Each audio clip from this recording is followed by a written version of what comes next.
Good morning, traders. Happy Monday. Just want to do a quick little video.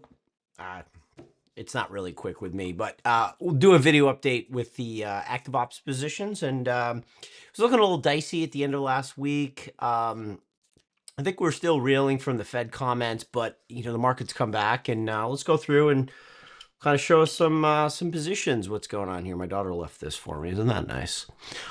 Still fighting a cold. I was in New York City yesterday. I brought the boys down to the Yankees game. Played Baltimore last game of the season, and now we're heading into the wild card against Boston. This will be wild. And then after the crazy Ryder Cup, New York was busy. But yeah, anyways, all good. All right, so what's going on? I think the market was still reeling, and I hope you saw this last week, our Thursday live stream. But I think the market was reeling from Powell's comment. Excuse me, that stocks are fairly highly valued, and I think that kind of gave everybody the face palm reaction. I wanted to import a video from Naked Gun, the movie with Leslie Nielsen. Was really funny. Frank Drebin says something really stupid, and everyone goes like this. It's kind of that moment, and there was a sell off after that. This is I think a 39-minute chart last Tuesday when he made that comment, and there was a lot of comparisons being made to Greenspan in '96 when he gave his famous irrational exuberance speech, which a few things were wrong. One, he warned of high market valuations and then ripped higher for the next 3 years. Two, Greenspan was accused of using vague Fed speech with no real action behind it. And then three, when the top did come, he was late and slashed interest rates so quickly that the 2003 low, which I remember prop trading the equity markets. I was a full-time trader at that point. I remember that, and that was right around WorldCom and Enron. Skilling and Bernie Ebbers, I think. Which, by the way, I remember that night. I think it was a WorldCom night, and the S&P futures were down massive. And I remember I made the most money. I don't know, I was like 22 years old at that point, day trading, listed stocks, listening to the S&P futures. I made the most money I ever have. I still have my trading journal. In fact, sorry, I'm going off script, but it should. This is my trading journal from 2002 and 3, just going through all my P&L, all the trades I made. December 31st, 2001, last day of the year. I made $173 that day. Anyway, so back on track. And then, after 2003, slash rates, and that precipitated the housing bubble, which led to the GFC. So, people were pretty crazy about that. So we'll see. But the market seems to have stabilized, and it looks like tech is leading back. We'll look at the big picture. For rate cuts, it does look like we're looking at 2 more cuts this year. We're at an 89% chance of a cut in October, which October 29th. Okay, October 29th. And actually, we take November off. They take November off, the FOMC, and then December 10th is the next one. So looks like there are 2 cuts to go. 89% chance of 3.75 to 4, and then 65% chance, which that's no guarantee of 1 more cut in December. Okay. Data this week is decent. We do have non-farm payroll at the end of the week. It's going to be the first Friday of October. It's the end of Q3 on tomorrow. Case-Shiller, so we'll see if there's any kind of end of Q3 position squaring. But Case-Shiller housing price comes out on the 30th. Expect to see housing prices potentially drop a bit. We'll see. ISM, global manufacturing, PMIs, and then non-farm payroll on Friday. Okay, and then we're into Q4 already. All right, so look at the markets here. You're going to see me hit the refresh button a few times on this. Again, This is Deep View. I absolutely love it. It's like the most all-in platform I've discovered for a very competitive price. It doesn't require any hard, plugins for data or downloads. I mean, it's been awesome. I keep track of a bunch of scans that I use. This is the scan window, bunch of scans I look at. And then, there's a spot for watch lists, which is very self-explanatory. And then the dashboard, I move stuff around. I've got, everything in Active Opps, which we'll go through, Tag, which is my growth portfolio at Inside Edge, everything right there, SIG, which is my dividend portfolio, keep track of everything. It's wonderful. See, it's a great combination of fundamentals and technical scans, and the charting is based on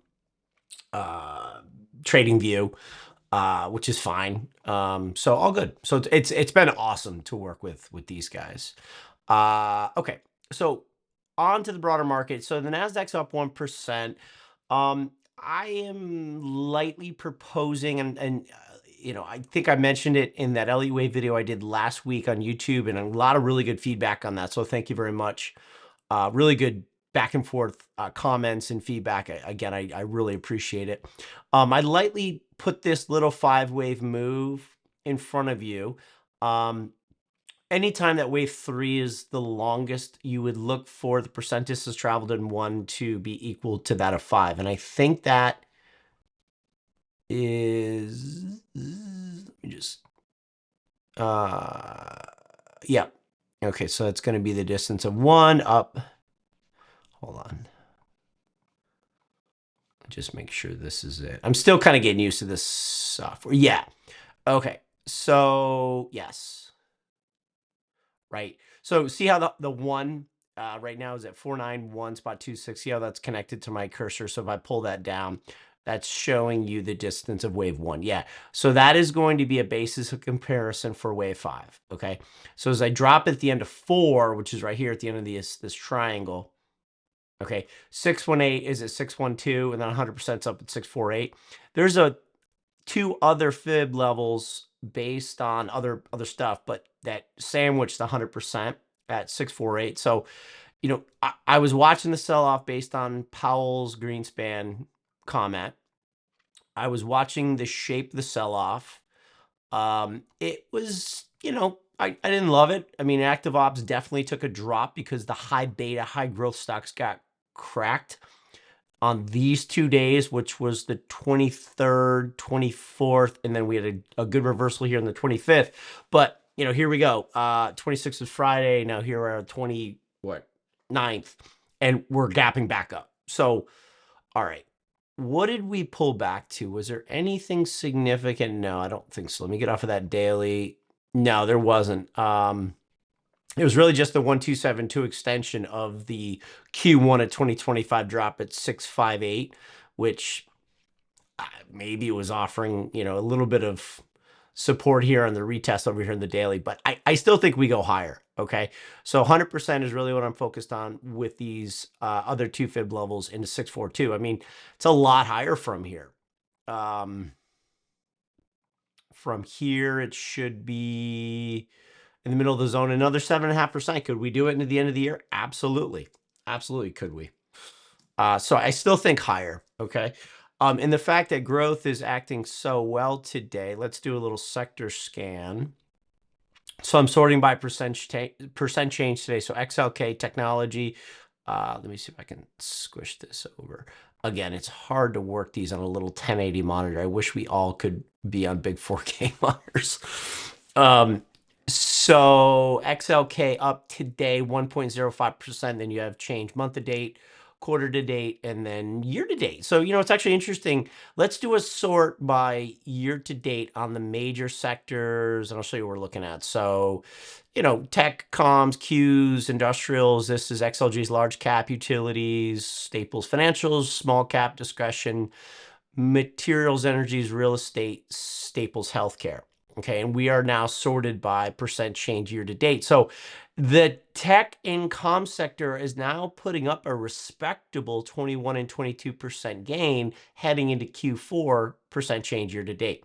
followed behind by the Qs at 17, industrial 16, so on and so forth. Here's S&P at 13.4%. So, still a nice year, even after we got cracked in the Q1 of this year, creating that crazy V shape that no one wanted to believe was going to become a V and then just continue to push higher and higher and higher. All right, so we started January of 25 was right here, failed at the highs and then just got smacked, and then we just came ripping back. Okay, so I'm gonna go. I don't have anything that I really love on the wave count for the S&P. I'm gonna go on that Nasdaq count that I showed you. So I'm just gonna kind of delete these. There's nothing here that I'm really seeing. And I tried to show you the 100% here. I thought that'd be resistance. It worked. Now we're coming back to it again. If we break through, higher. Okay, so I'm gonna rely on the Nasdaq. All right, so that's that. Let's look at some of the positions. So I'm going to pull my watch list down, and I will show you the positions we're carrying in Active Opps. So let's percent change in the day. So Vistra is the worst today, down 3.25%. Let's just take a look at the technicals, kind of hanging at the 20 and the 50 day. Sell off, yeah, from the 220. That's going to be from the 22nd last week. We get 3-4 down days. We had a good above average volume day here in the 23rd, but it looks like we're kind of settling down here into daily moving average support. I love the energy story behind Vistra.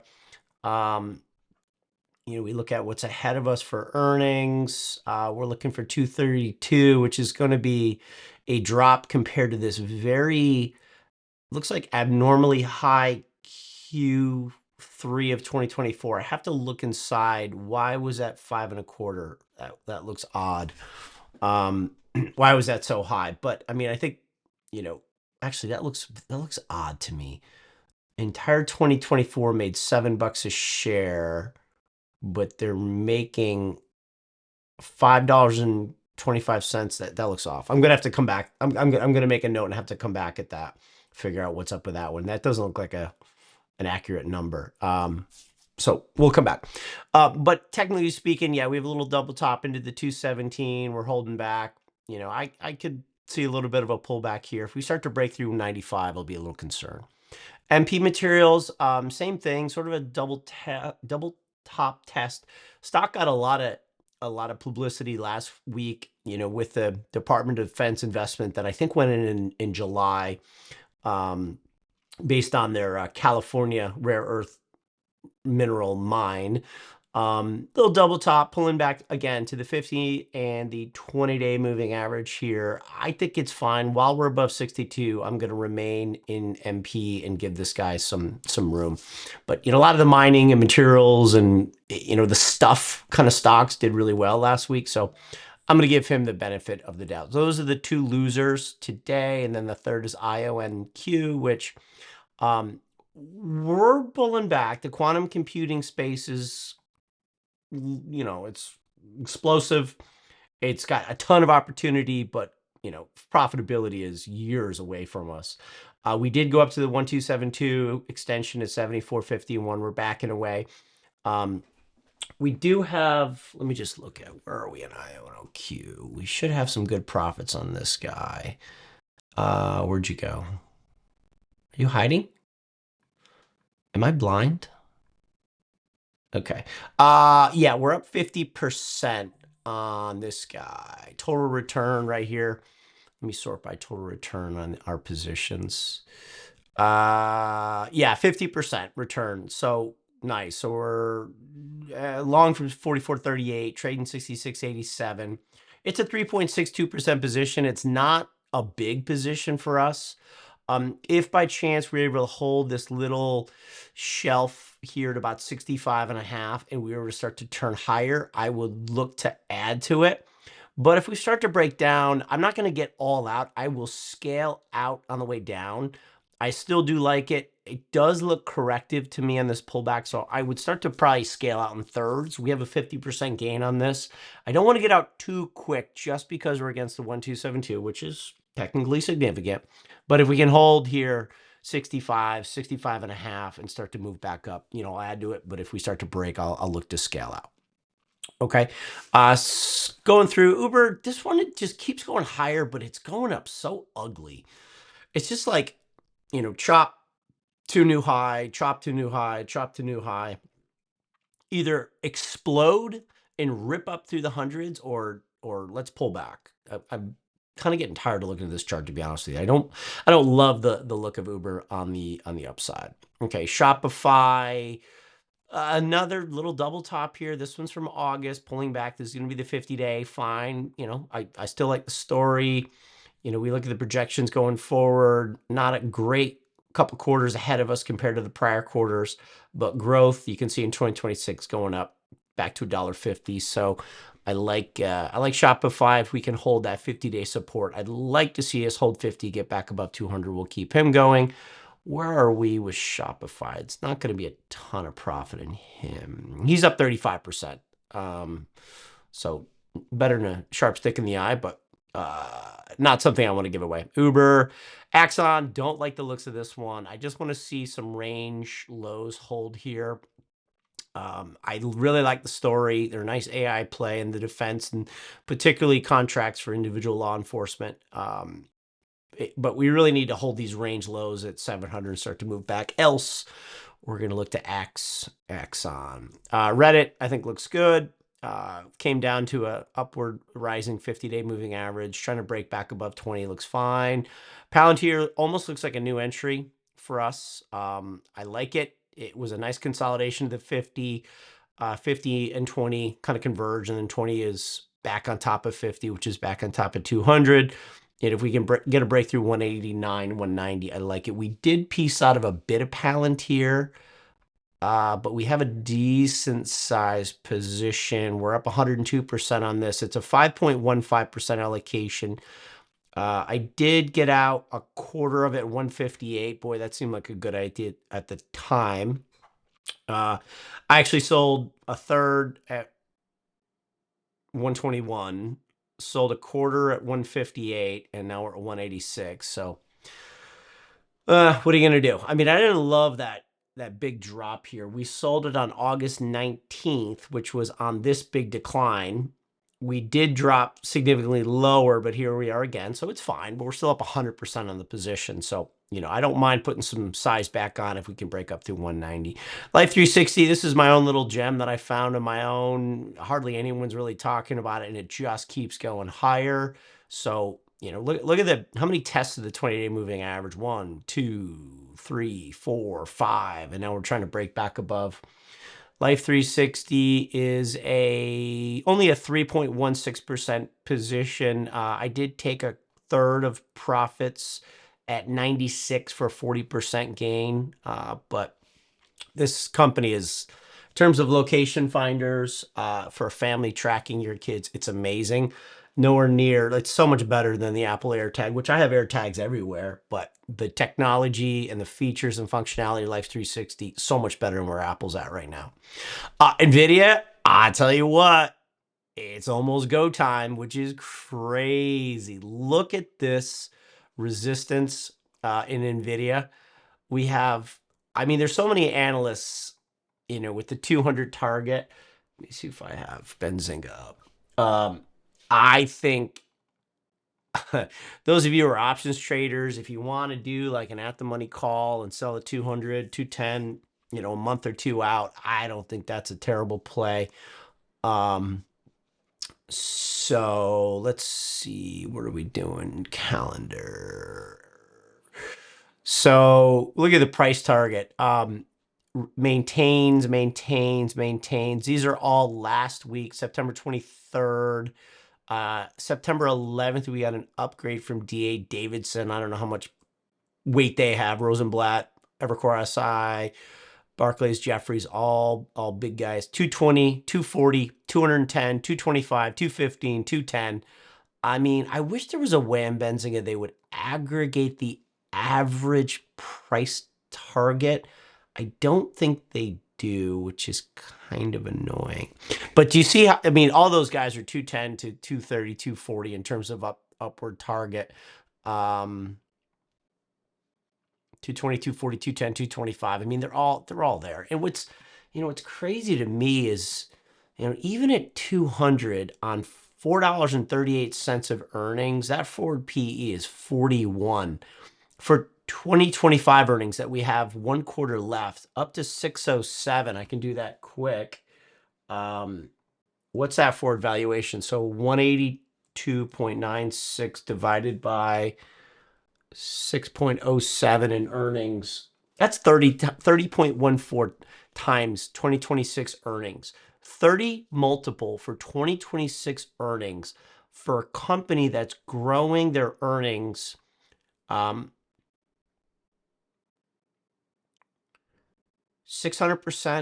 147%, this year 49%, and then next year 38%. A $4.5 trillion company expected to grow earnings 38%. And I'm not even sure if that new OpenAI deal with Sam Altman was I think Jensen Huang said additive to the numbers expected. I don't know if that's been factored in yet. There was like another, I don't know, he said 30 billion in revenue coming over the next couple of years. Like this is not expensive on a forward valuation. And then you combine that with the technicals, like what is that, a quintuple top through 180?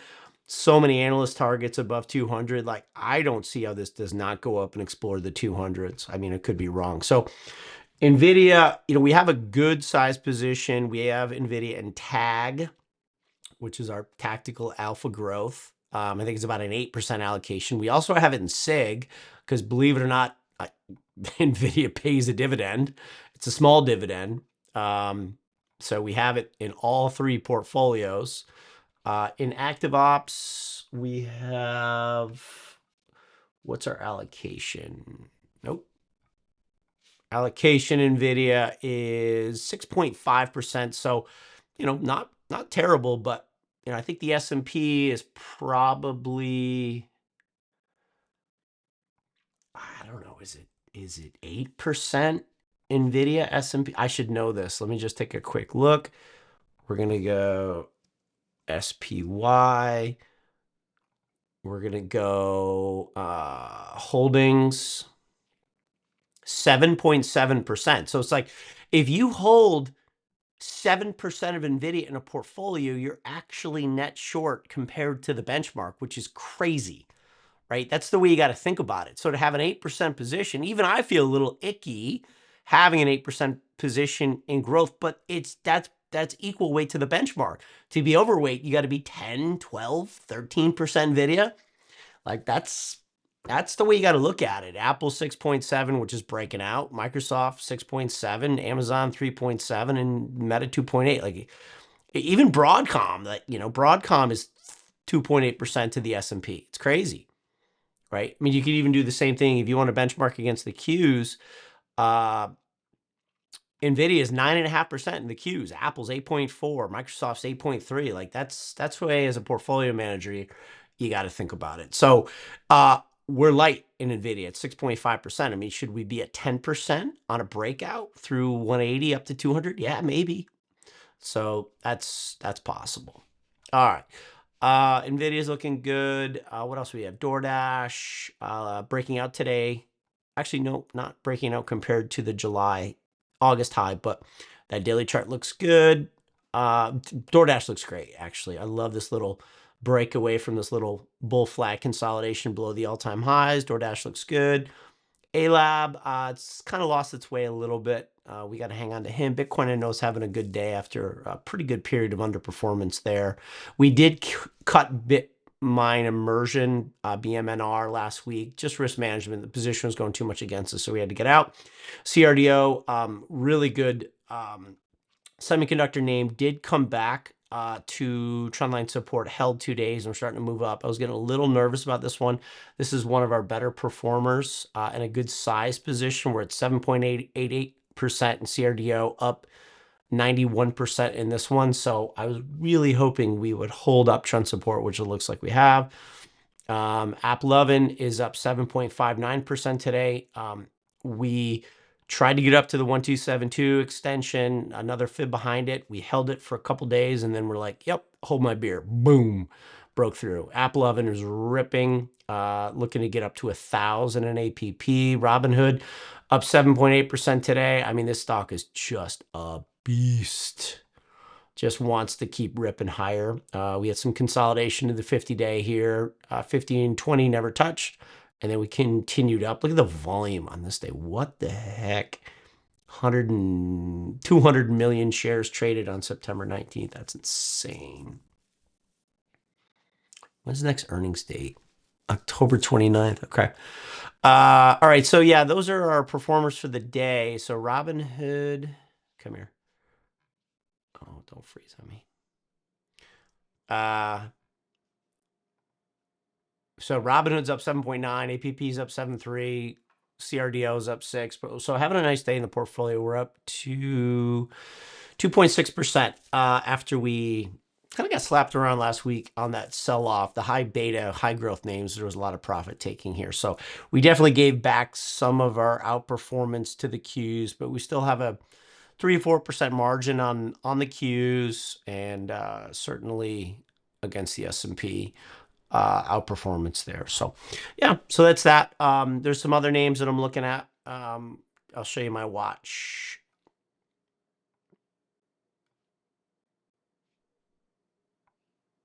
Boom. Yeah, let me sort by clear sort.